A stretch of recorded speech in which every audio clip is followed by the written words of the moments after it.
Olá, adoradores! O Salmo 78 é um salmo didático de Asaf. É o mais longo dos salmos históricos, com 72 versículos. É um salmo de sabedoria, escrito para instruir o povo de Deus. O tema é a bondade de Deus para com seu povo teimoso e rebelde. E a lição principal é que essa história de incredulidade não deve se repetir. Asaf começou seu cântico pedindo a atenção do povo de Deus para ouvir a sabedoria do que ele falaria.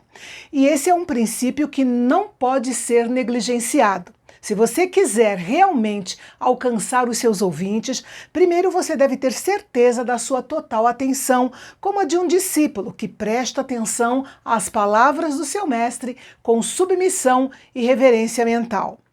Na realidade, Asaf não abordaria nada de novo. Ele desejava apenas ressaltar que as gerações futuras confiassem em Deus, aprendessem com os erros do passado e obedecessem à palavra. Só assim eles poderiam estar debaixo da bênção do Senhor, o que é um princípio válido até hoje. Ele abordou a responsabilidade dos pais de transmitir à próxima geração o que o Senhor havia feito no passado.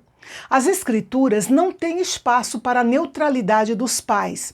Era uma ordem direta de Deus. Quanto mais compromisso os pais tivessem em ensinar seus filhos, melhor seriam os resultados na geração seguinte. Nos versículos 5 a 8, usando a repetição poética para dar estilo e ênfase, Asaf descreveu um dos maiores privilégios do povo de Israel: ter o conhecimento e a revelação da palavra de Deus e transmitir esse conhecimento às gerações seguintes. Pense bem. Onde estaríamos hoje se, ao longo dos séculos, o remanescente dos líderes espirituais dos judeus não tivessem preservado as Escrituras para nós? Até o Novo Testamento ser completado no final do primeiro século, a única Bíblia que os primeiros cristãos possuíam era o Antigo Testamento. A lei de Deus ordenava que cada geração do seu povo transmitisse a palavra de Deus para a geração seguinte, e essa é uma lei que se aplica à igreja também nos dias de hoje. Asaf fez uma retrospectiva como exemplo de uma tribo que não quis obedecer os mandamentos de Deus. Os escritos proféticos, especialmente o livro do profeta Oséias, mostram que Efraim se tornou o líder na rebelião e na deslealdade que amaldiçoou a nação. E quando a Bíblia fala Efraim, ela se refere às 10 tribos do norte de Israel. O incidente mencionado por Asaf no versículo 9 não é conhecido nem encontrado em qualquer lugar do Antigo Testamento.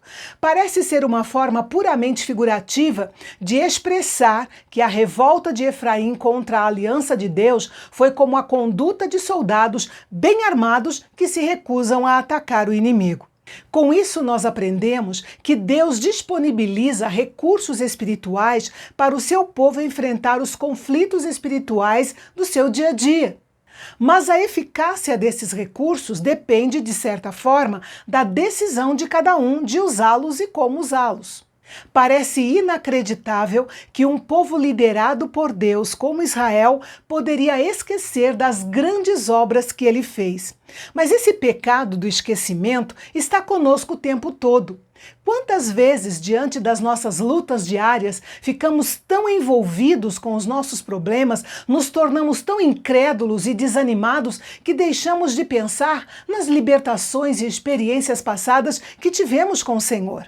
Na sequência, Asaf volta ao relato dos pecados de Israel, lembrando de como Deus ajudou seu povo através de uma série de pragas milagrosas e demonstrações de poder, obrigando o faraó a libertá-los da escravidão. O versículo 12 menciona Zoan, uma antiga cidade egípcia que é mais conhecida pelo seu nome grego, Tanis, situada no nordeste do delta do Nilo. Neste salmo, o campo de Zoan é usado em paralelo com a terra do Egito ao narrar os atos miraculosos do Senhor que resultaram no Êxodo. Asaf descreveu a manifestação do poder de Deus ao abrir o mar para o povo atravessar, guiando-os pelo deserto e fazendo brotar água da rocha para matar sua sede. Deus supriu todas as necessidades de Israel no deserto, mas o povo exigia mais. Ele lhes deu maná, mas logo eles queriam carne. Eles se tornaram culpados de pelo menos 2 pecados. Estavam insatisfeitos com o maná que Deus havia providenciado e duvidaram que Deus pudesse lhes dar o alimento que fosse do seu gosto.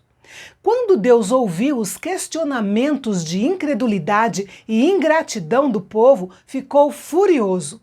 E mesmo assim, em sua bondade, continuou enviando diariamente o maná. E então fez soprar um vento que trouxe milhares de codornizes para o meio do arraial. Asaf, em um tom de ironia, escreveu que eles comeram e ficaram satisfeitos, pois Deus havia concedido o desejo dos seus corações. Mas, como o desejo deles estava enraizado na obstinação, o resultado não foi bom. Aquela carne se transformou em uma praga de julgamento entre eles. O versículo 32 diz que, apesar de tudo isso, continuaram a pecar e não creram nas maravilhas de Deus. De certa forma, este é o versículo mais trágico deste salmo. Note que o povo não aprendeu nem com a bondade de Deus, nem com a sua ira. Por isso, foi necessária a correção mais extrema da parte de Deus, de modo que toda aquela geração que tinha saído do Egito começou a morrer. Quando eles perceberam o juízo divino, começaram a buscar a Deus, mas a sua busca era superficial, de curta duração, apenas para escapar da morte precoce. Mesmo assim, Deus mostrou sua compaixão e os perdoou. Veja que este é realmente um grande cântico da paciência de Deus que todo homem deveria aprender. Muitas vezes, o povo de Israel provocou o Senhor no deserto. O salmista atribui esse pecado ao esquecimento da misericórdia de Deus. Como bem disse Charles Spurgeon, temos a forte tendência a gravar nossas tribulações em mármore e de escrever nossas bênçãos na areia. Por isso, Asaf dá um rápido resumo da demonstração do poder de Deus para Israel contra Faraó, enviando as pragas do Egito, afrontando com elas cada uma das divindades egípcias.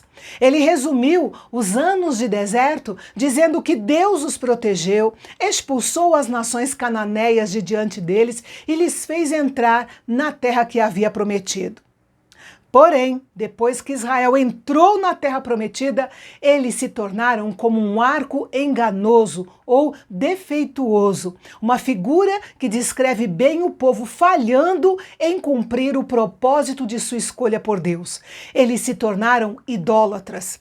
Veja que o pecado característico não era mais o descontentamento dos anos no deserto, mas a idolatria, que era abominável diante de Deus. Asaf se lembrou da tragédia que aconteceu em Siló, quando os filisteus invadiram o tabernáculo, mataram os sacerdotes, 30.000 soldados de Israel e levaram embora a Arca da Aliança. É importante ressaltar que os escritores israelitas que nos deram a Bíblia foram honestos e relataram não apenas as suas realizações, mas também seus pecados, de modo que a Igreja de Cristo hoje pode aprender tanto com os exemplos negativos quanto com os exemplos positivos que o povo de Israel nos deu. Os filisteus capturaram a Arca da Aliança e a colocaram como um troféu no templo do seu deus Dagom. Mas Deus demonstrou seu poder derrubando Dagom diante da Arca da Aliança, demonstrando que ele era capaz de guardar sua glória mesmo quando seu povo o negligenciava. Asaf explicou que Deus escolheu Jerusalém, ou Monte Sião. Jerusalém era uma escolha improvável para ser o centro espiritual de Israel. No mesmo padrão, Davi, o pastor de ovelhas, foi a escolha improvável de Deus para pastorear o seu povo Israel. O Salmo 78 termina com uma nota de esperança por causa de Davi. Ele era reto diante de Deus e, apesar dos seus defeitos, ele era abertamente sincero em sua lealdade ao Senhor. E amanhã veremos mais um salmo de Asaf, lamentando as consequências da invasão da Babilônia em Jerusalém. Ele pranteia, sofre, mas também intercede e adora. Não perca mais esta lição aprendida em meio ao sofrimento, aqui no Canal Bendito, o canal de Fala Fácil, onde a teologia é para todos.